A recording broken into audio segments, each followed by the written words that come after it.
Hello, and welcome to Instant Insights, Global Data's strategic intelligence podcast. At Global Data Strategic Intelligence, we track over 100 tech, industry, ESG, and macro themes impacting all major sectors. I'm Eugenia Perozo, and today I'll be speaking with Daniel Farber, the Sato Professor of Law at University of California, Berkeley. His most recent book, Contested Ground: How to Understand the Limits on Presidential Power, was published in 2021. We'll discuss the limits of U.S. President Donald Trump's power and how his overhaul of federal agencies is stretching the American government system of checks and balances. During his first week, Trump signed 37 executive orders. What exactly does an executive order do, and what are its limitations? Well, a lot of executive orders are actually instructions to agencies that are under the president's control. So when it says executive order, it's an order within the executive branch. It's not an order to the public, which I think is something many people don't understand. So in most cases, the president is really telling somebody, go out and do something or look at doing something and report back or something like that. And nothing actually changes in the world until the subordinate actually does take an action. In some situations, that could take a long time because some of the things like repealing an existing regulation may actually take several years to accomplish. So I think if you look at the headlines, that they tend to give the credit to the president for actually accomplishing a bunch of big things. And all the president has done is really the equivalent of a phone call to subordinates to tell them to start working on something. There are some things that Trump has issued that go beyond that. Some of them actually are not technically labeled executive orders, but again, this is a technical point that not very much concern to the public. For example, he withdrew from the Paris Agreement. So that wasn't really an executive order. That was a presidential action, which he has legal power to do himself. Sort of looking a little more broadly, most of the president's power in domestic affairs come from laws passed by statute. Unlike some, for example, South American countries, the president doesn't have any kind of sort of direct legislative authority, even in emergencies, in terms of domestic policy again, which means that many of the issues it may involve some constitutional problem, but they also may involve a question about whether what the president wants actually was authorized by Congress. Trump has promised to overhaul seemingly all areas of government, especially where it concerns tariffs and immigration. Are there specific matters where the executive branch has the power to enact policy unilaterally? There's dispute about some of those areas.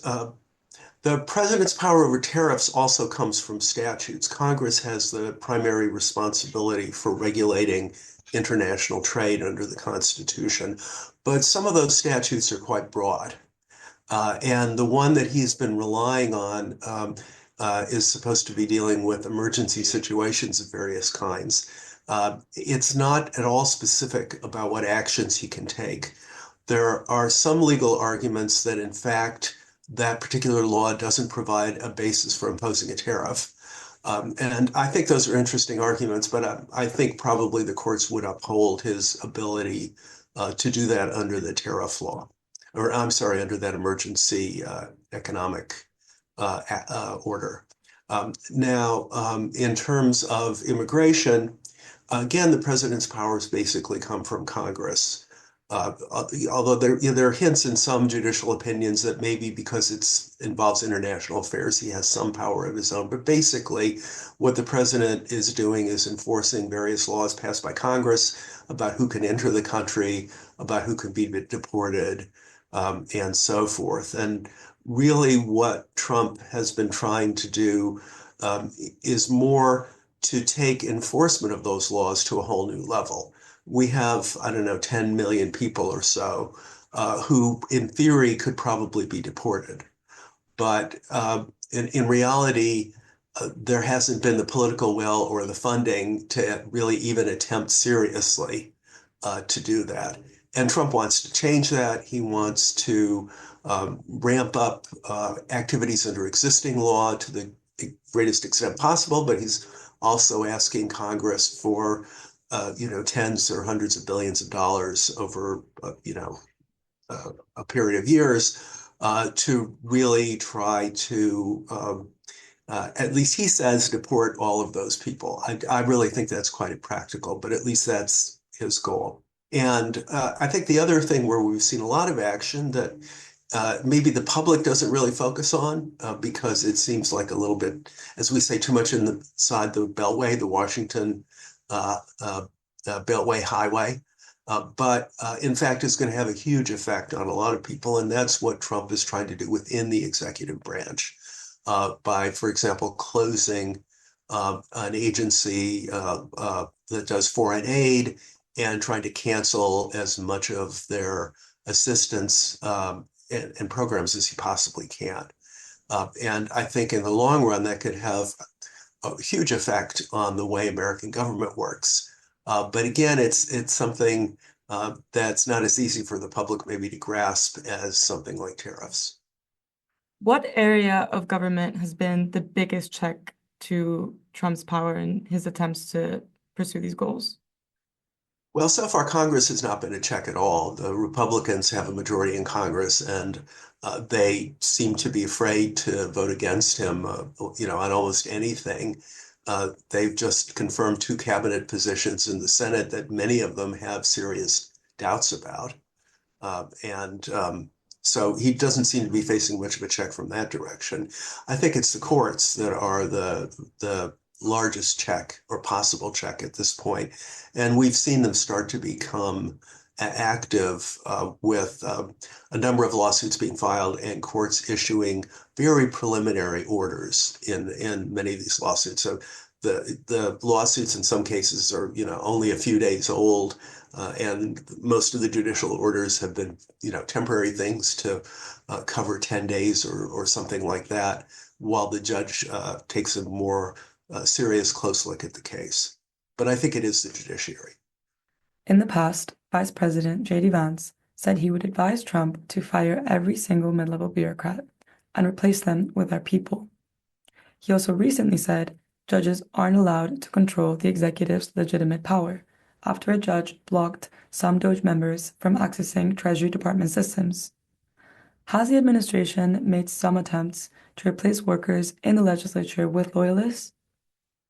Well, the legislature in this case means Congress, and I think Congress, although they have approved appointments by Trump, but those are at very high-level political appointments.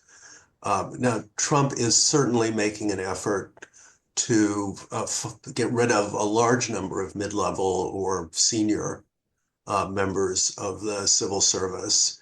And I think if he replaces them at all, it's going to be with loyalists. I think we can be pretty sure of that. He may not replace all of them because he's also trying to cut the size of the government. And I do think, at least to some extent, we will see courts stepping into this. Now, I think everyone actually agrees with Vance that the courts should not interfere with legitimate executive activities, but that's the question. What's legitimate here? And I think Trump has been very aggressive and really has gone to the limits, and I think beyond the limits of what existing law allows him to do. I think, to some extent, in the hope that he simply won't be challenged because he's being very forceful and he's moving very quickly, and partly in the hope that the courts might change the law in the favor of giving the president sort of complete personal control over every single person who works for the government, which I view as dangerous to democracy. But I'm not a member of the Supreme Court, so we'll see what they say.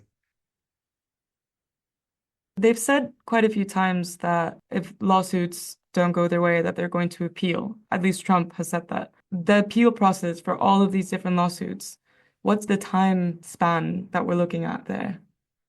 So traditionally, these things would take quite a bit of time because there would be something filed in the trial court.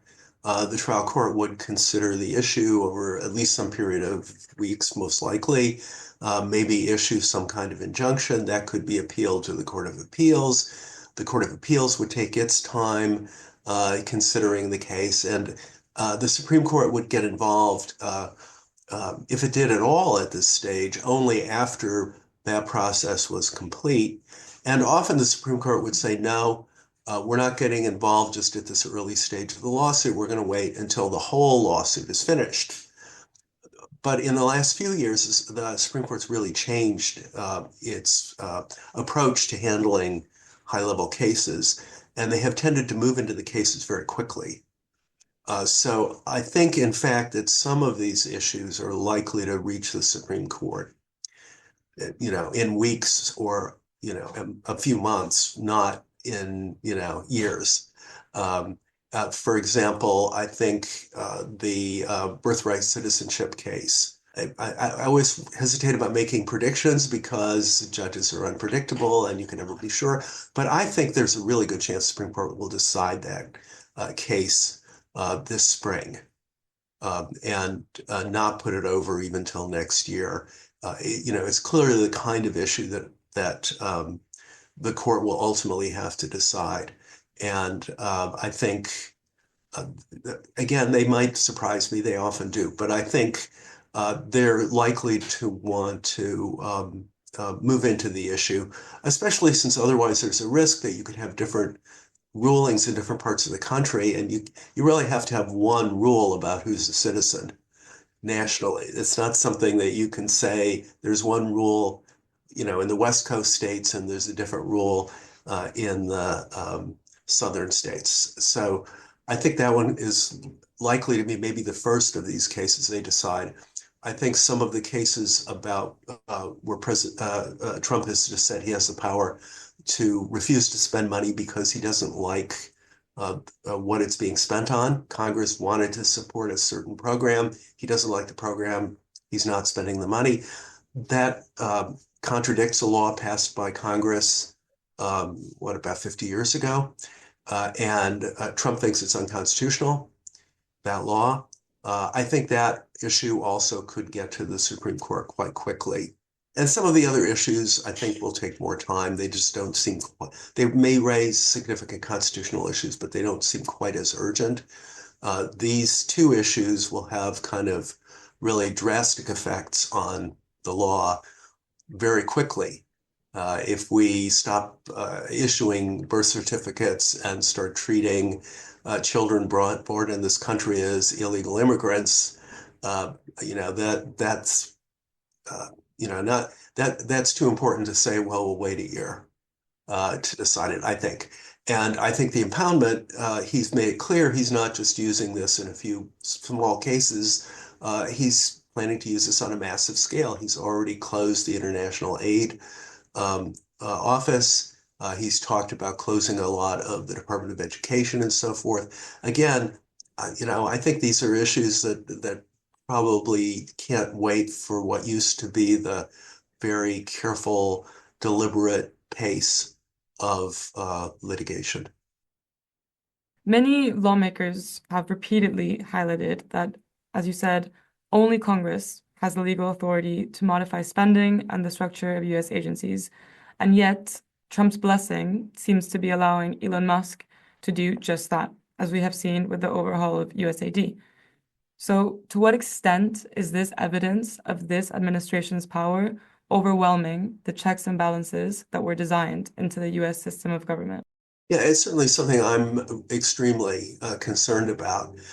And it's a little difficult to get a handle on legally, I think, because nobody actually anticipated the possibility that, the richest man in the world would be given such a free a freedom to uh, move at will throughout the federal government and make changes, fire people, et cetera, et cetera. Uh, and so the legal issues are not always super clear. about like what his role is. I've had disputes with other experts in administrative law about some of these issues, and I just think it's fair to say nobody thought about these issues when they were writing the laws, and so that's tricky. I do think in some way it's a serious I think, issue about the future of democracy when you start turning over the government to, sort of, powerful outsiders who are not really responsible either to Congress. Musk seems to be at least, partly independent of the president and what he's doing. He's not just making recommendations, he's doing things. And he's trying to move so quickly that the courts will never be able to catch up with him. So, yeah, I think it's a really major concern. Is there anything you wanted to add or expand that?